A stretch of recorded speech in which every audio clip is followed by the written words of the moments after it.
ওয়ালাইকুম আসসালাম। মাশাআল্লাহ, কি মিষ্টি চেহারা।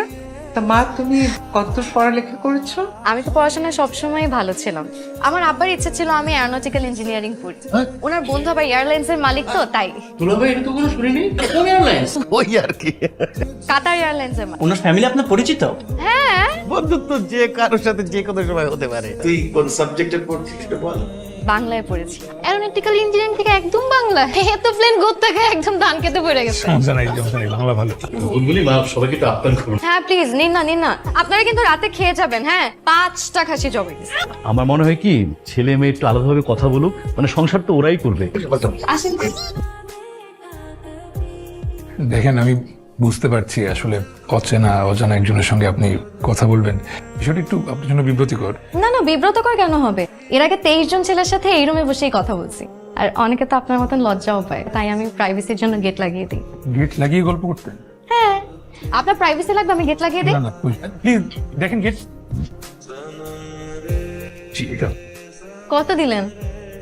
200 টাকা। 5000 টাকাও দিয়ে গেছে, কিন্তু গেট লাগানোর পরে আজকে পর্যন্ত কেউ 200 টাকা হাতে ধরে। কথা কি বুঝে বলেন নাকি না বুঝি বলে ফেলেন? গেট লাগানোর পর টাকা বেশি দেয়, কথার মিনিংটা কেমন না? এর আগে কত গেট লাগালাম। আচ্ছা, আপনি কি ভাবলেন বলেন তো? একটা বড় কাজ হয়ে গেল। হ্যাঁ, আর মেয়ে দেখা টাকার দরকার নেই বাবা। নাও, 1800 টাকা নিয়ে আসি। তোকে আমি 2000 টাকা দিলাম মেয়ের হাতে দেওয়ার জন্য, আর তুই কিনা 200 টাকা দিলি। আমরা যে হারে মেয়ে দেখতেছি, এইভাবে টাকা দিয়ে থাকলে তো ফিতুর হয়ে যাবো। এই ধরনের কিপটা ছেলের সাথে তো আমার মেয়ের আমি বিয়ে দিব না। আরে ফকির নি অবস্থা। বুলবুলিকে 5000 টাকা দিয়ে গেছে। আমার তো বিশ্বাস হয় না। এই বুলবুলি, ছেলে নাকি তোরে 5000 টাকা দিছে? হ্যাঁ, আরো দিতে চাইছিল আম্মা, বুঝছো? আমি নেই। এক কাজ করি, বুলবুলি ছেলের সাথে কোনো রেস্টুরেন্টে বসুক, আমরা দেখি না বুলবুলিকে ওই ছেলে কেমন ভাবে ট্রিট দেয়। আমারও তাই মনে হয়। তোমার মেয়েরে বলে দিও, কথা যেন একটু কম বলে, মনে যা আসে মুখে যা আসে তাই বলতে থাকে। সরি, একটু লেট হয়ে গেল। একটা পানি। কত 20 টাকা স্যার। ডিসকাউন্ট হবে না? সরি স্যার, আমাদের এখানে পানিতে ডিসকাউন্ট আছে। আপনি এই পানিটা দিন, আমি বাসা থেকে নিয়ে আসছি। ভালো অভ্যাস তো, ভালো মিতো ভাই। অবশ্য আমরা শেরাটনে গেলেও সাথে করে পানি নিয়ে যাই। আমরা তো প্রায় শেরাটনে যাই। শেরাটনে গেলেই সাথে করে ব্যাগে সব সময় পানি থাকে। আমার বাবা শেরাটনের মালিকের বিজনেস। Business partner. বাদাম খাই, আমি ছেড়ে দিচ্ছি, আপনি খান। সরি স্যার, আমাদের এখানে বাইরে ফুড অ্যালাউ না স্যার। আচ্ছা, আপনার কি খাবার পছন্দ? আমার পছন্দ ক্যাভিয়ার, স্যামন, টুনা ফিশের সালাদ না হলে না আমার রাতে খাবারই হয় না। থাই স্যুপ দিই? Thai soup. Thai soup sir. শেষ। ও, আর একটা এক্সট্রা চামচ আর একটা এক্সট্রা বাটি। ঠিক আছে। কিন্তু পার্কে দেখা করতে পারি। না, পার্কে তো এসি নাই।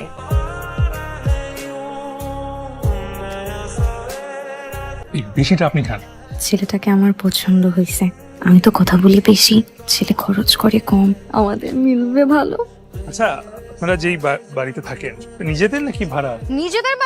নিজেদের বাড়ির কত সুবিধা আপনি বুঝেন? ভাড়া তুলে পায়ের উপর পা রেখে খাওয়া যায়। একটা রিক্সা নেই? তুমি না বললে তুমি হাঁটতে পারো? হ্যাঁ পারি তো, আমার তো একটু পা ব্যথা করে না মাঝে মাঝে। এই রিক্সা! এই বুলবুলি, তোমার বাবাকে বইলো গত মাসের ভাড়াটা একটু তাড়াতাড়ি দিতে। তুমি না বললে এটা তোমাদের নিজেদের বাড়ি? হ্যাঁ, নিজেদের বাড়ি আছে তো, এখানে না গ্রামে।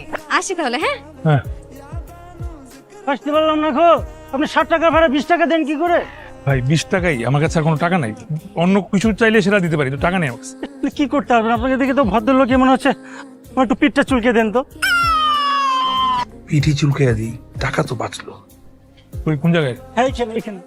লা মেডিয়ানে নিয়ে গেছে, কত কিছু যে খাওয়াইছে। অন্থন, ভেজিটেবল কারি, বিফ সিজলিং, আরো কত কিছু। ছেলের তো নিজের বিজনেস মা, 5 লাখ টাকা খালি মানুষকে স্যালারি দেয়। এই ছেলেই আমার পছন্দ, এর সাথেই আমি আমার মেয়ের বিয়ে দিব।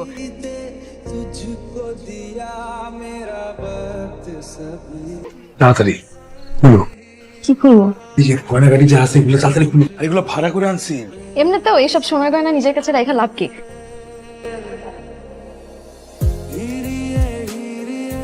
আমাকে লাইট জ্বালা লাভ কি? ইলেকট্রিসিটি পড়তেছে, লাইট নিবাইলি। গরম লাগছে না কিন্তু, দেখো মোটামুটি শীত শীতই লাগে। ফ্যান ছাড়া দরকার আছে? তুমি এক কাজ করো, ফ্যান লাইট দুটোই বন্ধ করো। চুপ। আমাদের বাসায় তো শেরাটনের নাস্তা ছাড়া নাস্তাই কেউ খায় না। তা ভাবি, দুপুরে কোন 5 স্টার থেকে তোমাদের বাসায় খাবার আসে? দুপুরে বাসাতেই রান্না হয়। আর একটা কথা তো আম্মা আপনাকে বলাই হয় নাই, আমাদের বাসায় ফ্রিজ, সবচাইতে বড় ফ্রিজ। আমার আব্বা 2 লাখ টাকা দিয়ে ফ্রিজটা কিনছে। আমাদের বাসায় তো 3-3টা কাজের লোক। আপনাদের বাসায় তো লোকও বেশি, তারপরও আপনি একটা কাজের লোক দিয়ে সবকিছু করান। আমার শাশুড়ি তো তিনটা কাজের বুয়া। এত কাজের বুয়া দিয়ে কি করে? কত মানুষ আসে বাসায়, মেহমানদারি করতে হয় না কত। আমার শ্বশুর বাড়িতে ওয়াশিং মেশিন আছে, ওনারা তো ভুলেই গেছে নিজের হাতে কিভাবে কাপড় কাচতে হয়। তুই আবার চাপা মারছিস না তো? আরে না, আপা ওনাদেরকে আমাদের বাসায় দাওয়াত দিই, কি বল? বেআইন, জি, আপনাদের ওই যে বড় ডাবল ডোরের ফ্রিজটা কোথায়? আমাদের তো কোনো নতুন ডাবল ডোর ফ্রিজই নাই। আচ্ছা আপা, আপনাদের ওয়াশিং মেশিনটা কোথায়? দেখলাম না যে। আমাদের তো ওয়াশিং মেশিন নাই বেআইন। অবশ্য ওয়াশিং মেশিনেরই দরকার কি, এতগুলো বুয়া আছে যখন। এতগুলো তো বুয়া না, একটা বুয়া। ও, কতবার করে বলছি তোকে, হ্যাঁ, শ্বশুর বাড়িতে গিয়ে অন্তত তোর চোপাটা বন্ধ রাখিস। আসলে মা সেদিন 3 জন কাজের লোক এসে কাজ করে দিয়ে গেছে, এত বড় বড় মাছ রান্না করছে। আল্লাহর ওয়াস্তে চুপ কর, চুপ কর। এই শোনো, পরশুদিন কিন্তু রাইসাকে দেখতে আসবে। আমার না একটা ভালো শাড়ি নাই। যে সেটা সেটা বড় সমস্যা কি? সারপ্রাইজ। তুমি সত্যি সত্যি আমার জন্য শাড়ি নিয়ে আসছো? হ্যাঁ, আদম ধুয়ে আসি। হ্যালো, ওনাকে একটু বলবেন এই শাড়িটা আমার কাছ থেকে কিনেছে, আমি 2-3 দিন পরেছি, তবুও মার দিলে ভালো হবে। ভাবি খাইতে চলো। বাহ, শাড়িটা তো অনেক সুন্দর। তোমার ভাই নিউ মার্কেটের শাড়ি হাউস থেকে এই শাড়িটা আমার জন্য নিয়ে আসছে, 7,000 টাকা। দুনিয়ার সব গিফট আমি শুধু আমাদের জন্য। আরে। ভাবির বল। মা, তোমার নাম কি? রাইসা। আরে আসসালামু আলাইকুম খালাম্মা। তো মার্কেটে কেন আসছেন? বিয়ের শপিং নাকি? হ্যাঁ, ওইরকমই। আমার ননদকে তো 20 ভরি সোনা দিবে। আমার স্বামী আমার বিয়েতে আমাকে 25 ভরি সোনা দিছে। আমার স্বামীকে তো আমার বিয়ের সময় আমার আব্বা একটা গাড়িও কিনে দিছে। আপনার ছেলেকে কিন্তু গাড়ি কিনে দিলে দিতেও পারে। আমার বিয়েতে তো কাবিন হয়েছে 25 লাখ। আপনারা না হয় একটু বেশিই দিবেন, 30 লাখ টাকা তো দিবেনই নাকি? 30 লাখ? আমার ননদের মতন এরকম রূপবতী গুণবতী আপনারা বাটি চালান দিয়ে খুঁজলেও পাইতেন না, বুঝছেন? কিন্তু যাই দেন, একটু ভালো মন্দ দেখে দিয়েন। মা কমপক্ষে 20 ভরি সোনা দিবে। আজকে আমি নিজের চোখে দেখে আসলাম, পাত্রের মা গহনার দোকানে ঢুকছে গহনা কিনতে। এমন ঘরে বিয়ে হলে রাইসা পায়ের উপর পা তুলে খেতে পারবে। আচ্ছা, এই আপনারা মেয়েকে কাবিন দেবেন কত? 20 লাখ? আপনারা তো 30 লাখ দিবেন বলেছিলেন। আমরা কখন বললাম? তুমি না বললে 20 ভরি গয়না আর কাবিন নামা 30 লাখ টাকা? আপনি আপনার ছেলের বিয়েতে কাবিন করেছেন 25 লাখ টাকা, মেয়ের বিয়েতে এত টাকা চাচ্ছেন কেন? আমি তো এটা বুঝলাম না। 10 লক্ষ টাকা কাবিন নামা আমার ছেলের বিয়েতে হয়েছে। আমার ছেলেকে একটা গাড়ি দিচ্ছেন তো? আমরা তো এরকম গাড়ি দেওয়ার কথা বলিনি। আসলে আপনাদের কথা কাজের কোনো মিল নেই, এরকম জায়গায় আত্মীয়তা করা যাবে না। আপনাদেরই কথা কাজের কোনো মিল নাই। এই বাসায় আত্মীয়তার তো প্রশ্নই ওঠে না। এই চলো। বোমা, তোমার তো একটা কথাও মিললো না। ভাবির এই অতিরিক্ত কথার কারণে আজকে আমার এত বড় সর্বনাশ হলো। তুই কি বৃষ্টি? আমার মেয়ের মনে কষ্ট পেয়েছে, উনি আছে মৃত্যু নিয়ে। এটা দেখো, মানে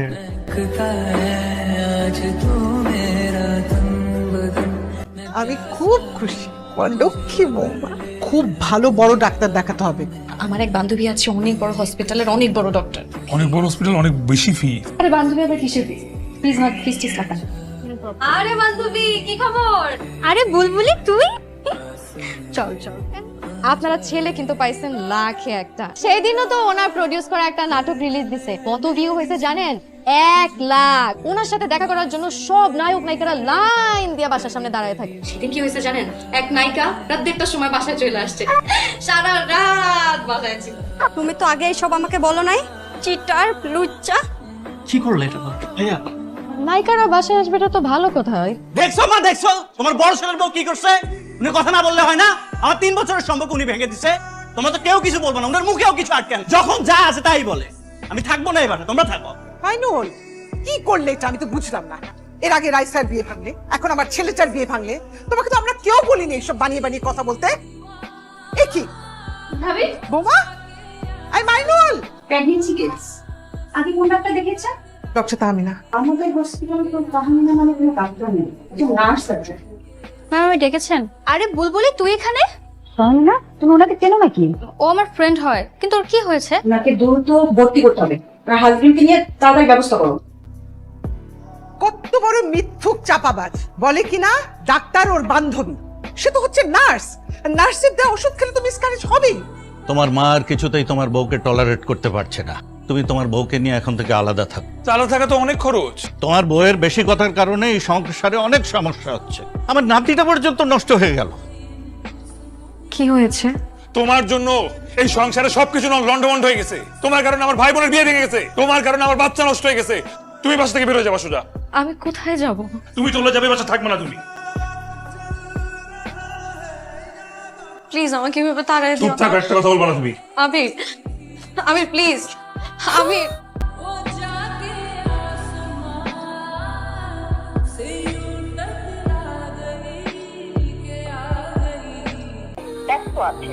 কি রে মা, 1 সপ্তাহ হয়ে গেল, তোর শ্বশুর বাড়ি থেকে কেউ আসলো না। তোর শ্বশুর বাড়ি থেকে কোনো ঝামেলা হয়েছে মা? না, আমি তো ওকে আসতে মানা করছি। দেখো না, আমার শাশুড়ি আমাকে প্রতিদিন ফোন দেয়। আমার শাশুড়ি আমাকে এত আদর করে মা, প্রতিদিন আমাকে ফোন দেয়। কই, এখানে সব তো তুই ফোন দিয়েছিস। আমি কল ব্যাক করছি, তুমি দেখলে বুঝো না। হ্যালো তামিনা, তুই তো আমার গাইনি ডাক্তার দেখাই ঠিক মতন ওষুধ দিছিলে না? হ্যাঁ। তারপর কোথা থেকে যে মিসক্যারেজ হয়ে গেল আমি না কিছু বুঝতেছি না। তুই একটু তোর দুলাভাইয়ের সাথে কথা বলবি রে, একটু বুঝায় বল প্লিজ। আচ্ছা ঠিক আছে। ভাইয়া, বুলবুলিকে যে ওষুধ দেওয়া হয়েছে সেটা আমাদের গাড়ি ম্যাডামের সাথে পরামর্শ করে দিয়েছি। আর আমি ওকে প্রথমেই বলেছিলাম যে একটা বড় গাড়ি ডাক্তার দেখা। বারবার বলছে যে ভালো গাড়ি ডাক্তার দেখাতে হলে আপনার পয়সা খরচ হবে। ও কোনোভাবে আপনার পয়সা খরচ করতে চায়। মিসক্যারেজটা কিন্তু আমাদের কারো হাতে থাকে না, জন্ম মৃত্যু সবই কিন্তু আল্লাহর হাতে।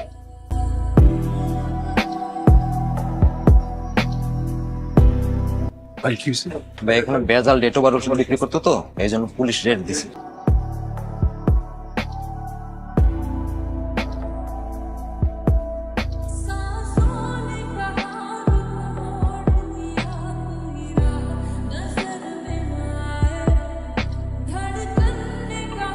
তার মানে এক্সপায়ার্ড ওষুধ খেয়ে বুলবুলির এই অবস্থা?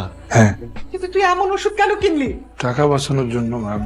টাকা বাঁচাতে তুই বৌমাকে ভুল ওষুধ খাওয়ালি। তোর এই অতিরিক্ত কৃপণতা তোর কি অবস্থা করেছে তুই বুঝতে পেরেছিস? তুমি দেখেছো, বৌমা আমাদের কাউকে কারো সামনে ছোট হতে দেয় না।